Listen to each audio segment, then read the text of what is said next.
আমি আপনার সবাই পোস্টারে হয়তো লিখে নাই, আমি আপনার শুনেছেন ঘোষক বলেছে যে আমি মুশতাক ফৈজি পীর সাহেব। আমি পীর সাহেব হতে চাই নাই। আমার দাদা ছিলেন ফুরফুরা সিলসিলার একজন বড় আল্লাহর ওলি বুজুর্গ ব্যক্তি। আমার আব্বা ইন্তেকাল করেছেন দাদার আগে।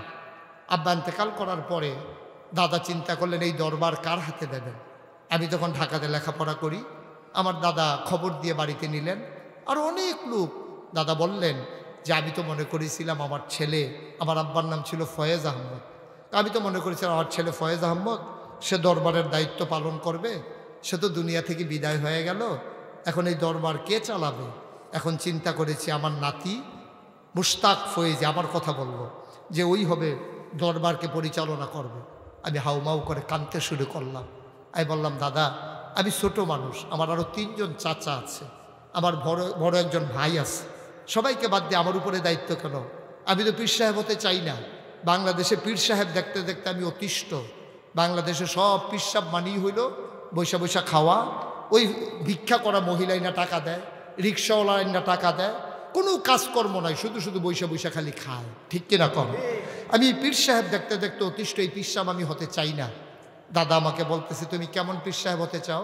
আমি বললাম নাগাইশ, এটা কুমিল্লা জেলায়, আপনারা চিনবেন আব্দুল মতিন খসরু আমাদের যে আইনমন্ত্রী ছিলেন, ওই এলাকাটা আমার এলাকা। ব্রাহ্মণপাড়া বুড়িচং, ব্রাহ্মণপাড়ার নাগাইশ একটা দরবার আছে, নাগাইশ।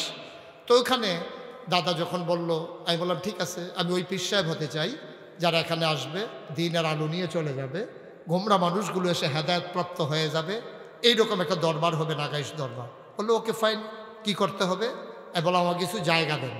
উনি এত ধনী মানুষ ছিলেন না, উনি মাত্র 9 শতক জায়গা, আমার দাদা মাত্র 9 শতক জায়গা আমার দরবারে দিয়েছেন।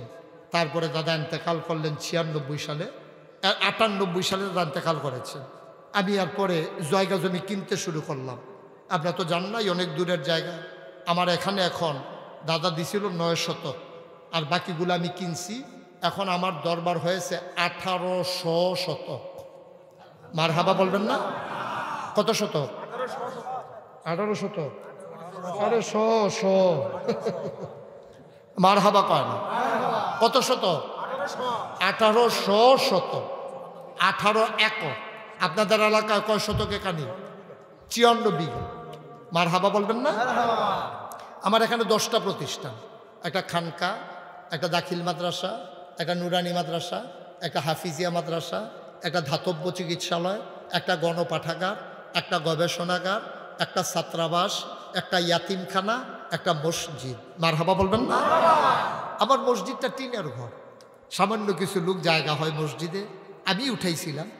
এখন তো মুশতাক ফৈজের একটা পরিচিতি হয়েছে, দেশ বিদেশ থেকে বিভিন্ন লোকজন আসে, কয়েকশো লোক মাত্র নামাজ পড়তে পারে, লোক আর জায়গা হয় না। আমার নিয়মিত মুসল্লি যাওয়ার আগেই ওই বাইরের মেহমান এসে মসজিদ ভরে যায়।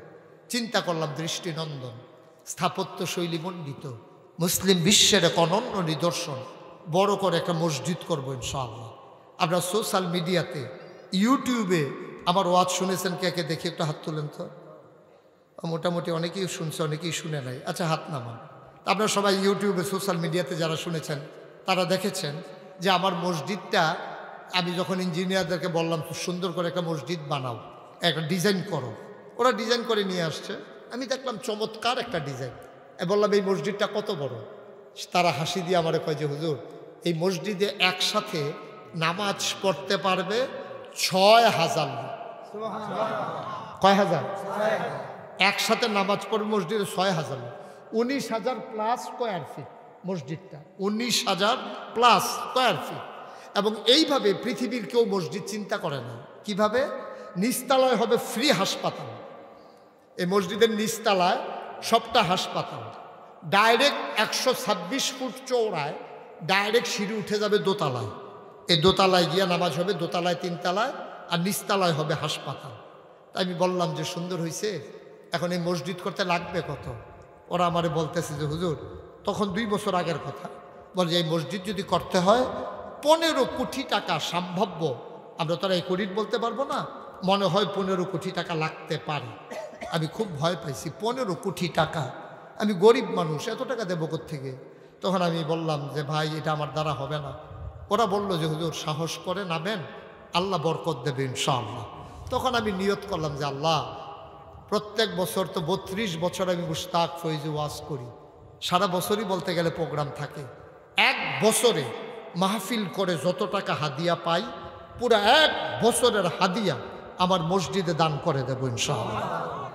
আমি গত রমজানের আগের রমজান, এই যে গেল রমজান, আর আগের রমজানের 2 তারিখ আমি মসজিদের কাজ ধরেছি। আমি হিসাব মিলাইয়া, আমি গরিব মানুষ, আমি 25 লক্ষ টাকা একসাথে দিয়া তারপরে মসজিদের কাজ ধরছি। আলহামদুলিল্লাহ বলবেন না?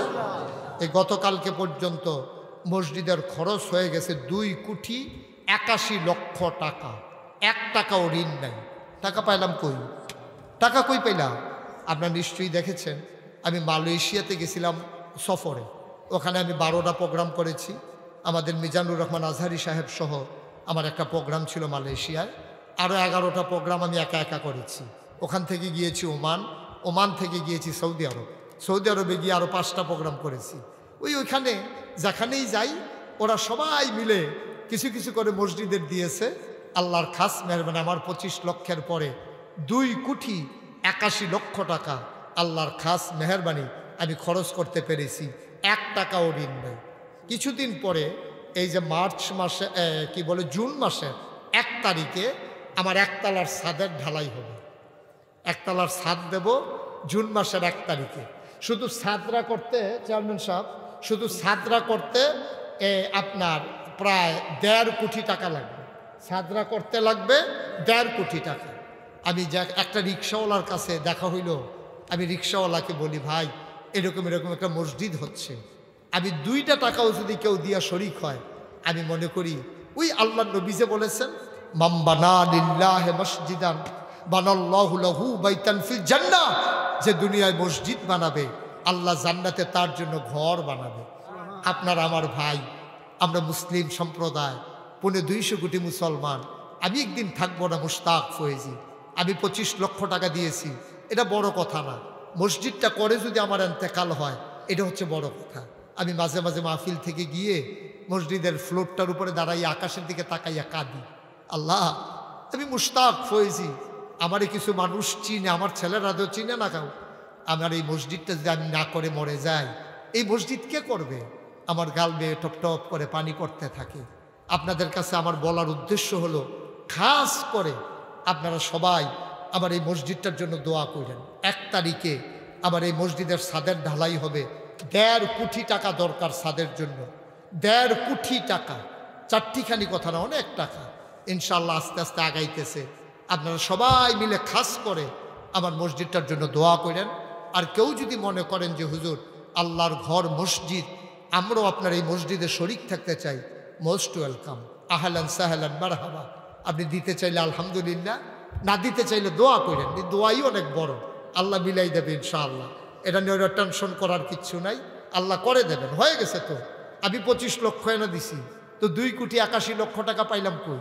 অবশ্যই আল্লাহ মিলাই দিছেন, নগদে, রকেটে, বিকাশে, বিদেশ থেকে, পৃথিবীর বিভিন্ন বাংলাদেশের যেখানে যারা আছে সবাই পাঠাইতেছে। মাশাআল্লাহ, আল্লাহ যেন কবুল করে। আমরা সবাই মিলে দোয়া করব ইনশাআল্লাহ। কেউ যদি শরিক থাকতে চান, আলহামদুলিল্লাহ শরিক থাকতে পারেন। কারণ আল্লাহ রসুল বলেছেন যে এই মসজিদ বানাইলে আল্লাহ জান্নাতে তার জন্য ঘর বানাই দেবে।